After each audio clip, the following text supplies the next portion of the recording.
Il était une fois, dans un petit village dans le bois, un jeune garçon. Il s'appelait Perrin.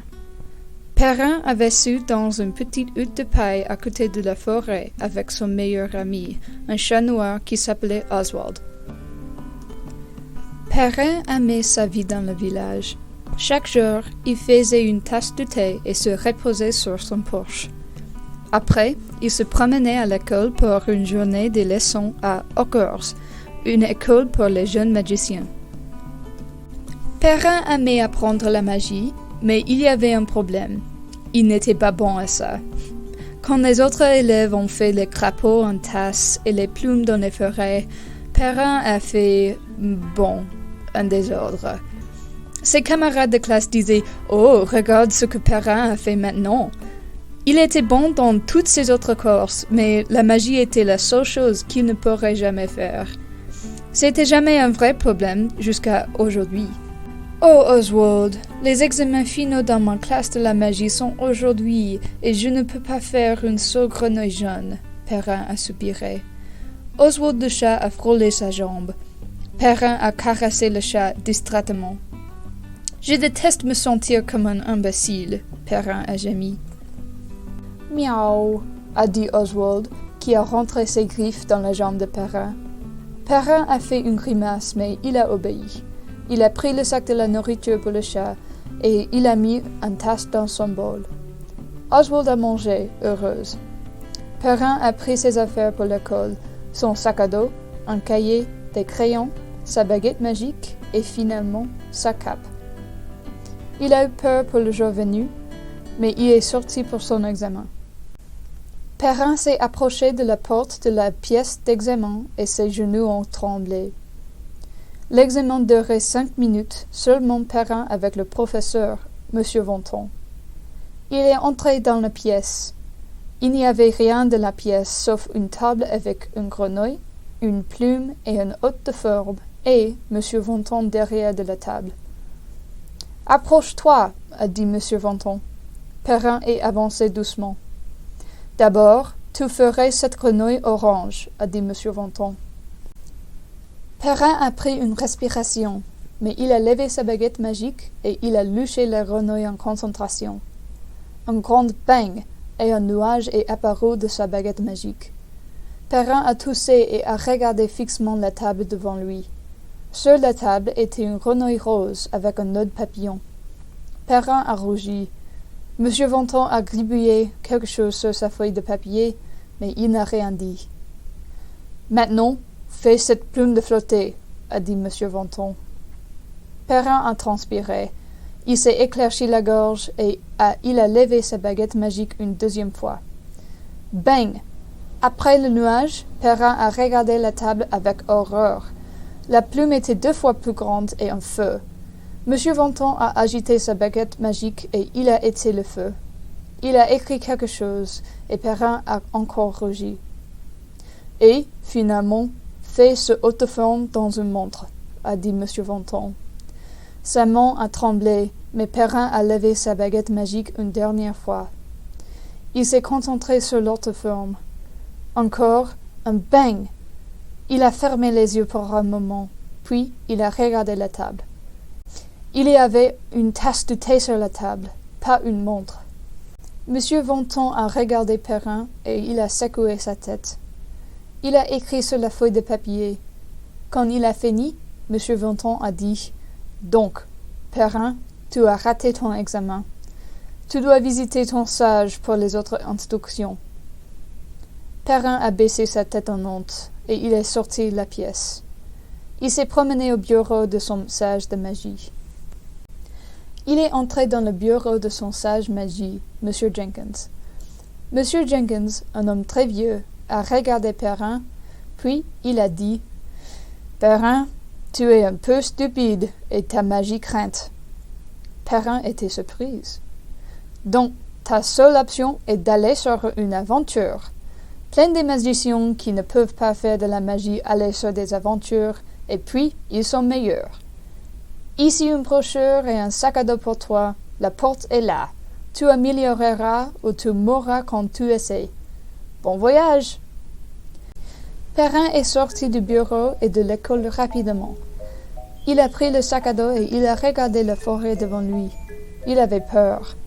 Mais il a commencé à la sentir et il est entré dans la forêt. La forêt faisait peur. Il y avait beaucoup de bruit dans les arbres. Après 10 minutes, Perrin est tombé sur une créature. Il était petit, avec des petites jambes et bras et rien d'un coup. Il a vu Perrin d'un mauvais œil. « Tu peux, » il a dit. Perrin était confus. « Tu sens mal, » il a crié. Il a sauté autour de Perrin. Il a scandé « Peu, peu, peu !» Perrin a soupiré. Il a examiné le sac à dos pour un outil d'aide avec cette créature. Sa main a trouvé quelque chose dans le sac et, sans idée, il a pris le truc et il a frappé la créature avec l'objet. C'était une lampe de poche. La créature est tombée. Il n'a pas bougé. Perrin regardait la créature longtemps, puis il a mis la créature dans le sac à dos. C'est une aventure. C'est trop simple, Perrin a pensé. Perrin continuait sur le sentier, mais le soleil était bas et la forêt était sombre. Bientôt, Perrin a trouvé une petite maison à côté du sentier.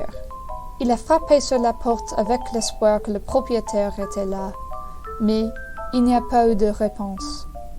Perrin a frappé une deuxième fois, mais encore pas de réponse. Il a frappé une dernière fois et soudainement, il a entendu un petit bruit à l'intérieur. La porte a ouvert et Perrin est entré. « Allô ?» il a appelé. Un petit bruit. Puis, il a vu quelque chose au-dessus de la pièce. « Allô ?» dit le quelque chose. Perrin pouvait voir une petite créature avec les ailes qui bourdonnaient. « Qu'est-ce que tu es ?» Perrin a demandé. « Je suis une fée, » a dit la fée. « Comment tu t'appelles ?» Perrin a demandé. « D'abord, comment tu t'appelles ?» la fée a dit rapidement. Perrin a fait une pause. Il s'est rappelé ses leçons à l'école. Les fées étaient les créatures horribles qui ont volé les noms de leurs victimes. « Donc, j'ai demandé avant toi, » Perrin a dit. Il a dû penser rapidement. Il a ouvert son sac à dos lentement. « S'il te plaît, » la fée a dit, « s'il te plaît, j'adorerais connaître ton nom. Je suppose que tu as un bon nom. » Perrin a pris la première chose que sa main a trouvée dans le sac. Il a jeté le truc sur le sol.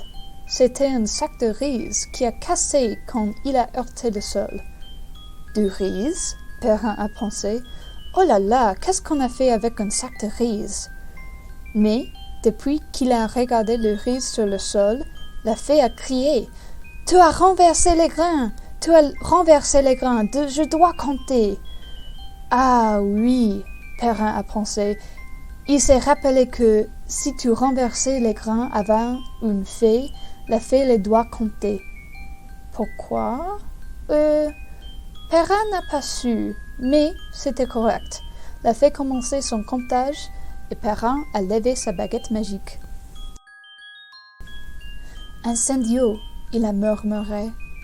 Un anneau de feu a explosé autour de la fée. La fée ne le remarquait pas. Perrin est sorti de la maison et il a continué sur le sentier. Bientôt, il est arrivé au champ. Il y avait des fleurs colorées et dans le milieu, un grand miroir. Un centaure est resté debout devant le miroir. Il s'est brossé les cheveux et il a murmuré.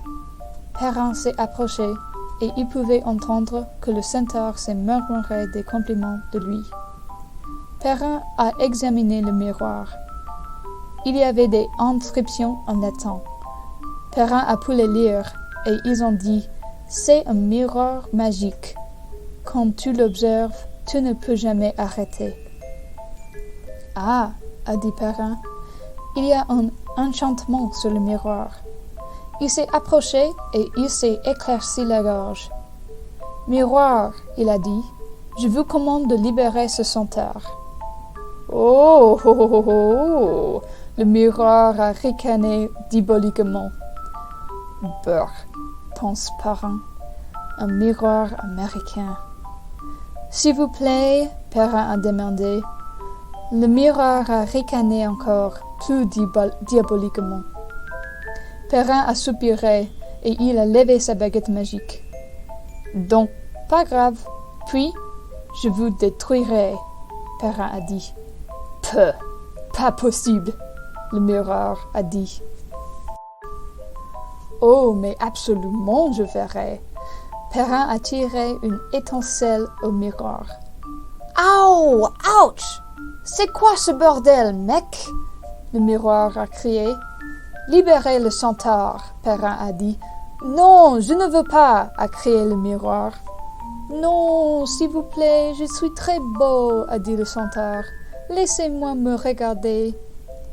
Perrin a secoué sa tête et il a pointé sa baguette magique. Avec un fracas, le miroir a pris feu. Il a hurlé jusqu'à ce qu'il ait été une tasse de cendres. « Hurrah !» a dit Perrin. Le centaure a cligné ses yeux, puis il a jeté dans la forêt. Soudainement, Perrin a entendu un petit bruit dans le sac à dos. La créature du début de l'aventure est sortie du sac à dos. « Oh là là, très bien, tu peux faire de la magie maintenant, » dit la créature. Perrin a regardé sa baguette magique avec le choc.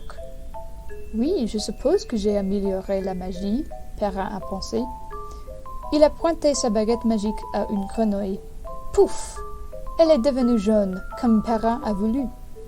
Avec enthousiasme, Perrin a couru sur le sentier. Il est entré au bureau de M. Jenkins. « Regardez, regardez !» il a crié et il a brandi sa baguette magique. Le chapeau de M. Jenkins est devenu un canard qui est sorti du bureau. « Oh oh !» M. Jenkins a dit. « Qu'est-ce que j'ai dit? Une aventure est le remède pour les pires sorcières. » Perrin a sauté joyeusement et il a sautillé à sa maison. Il a ouvert la porte et Oswald le chat était là. « Oswald, tu sais quoi? Je peux faire de la magie maintenant, » il a dit au chat. « Je serai le meilleur magicien un jour, mais maintenant, Oswald, la seule chose que je veux est d'avoir une tasse de thé avec toi. » Et c'est ce qu'ils ont fait. Perrin s'est fait une tasse de thé et Oswald un plat de lait, et les deux ont assis sur le porche et ils ont regardé le coucher du soleil. Il y aurait plein d'aventures pour Perrin un jour, mais pour le moment, il était content de les laisser attendre.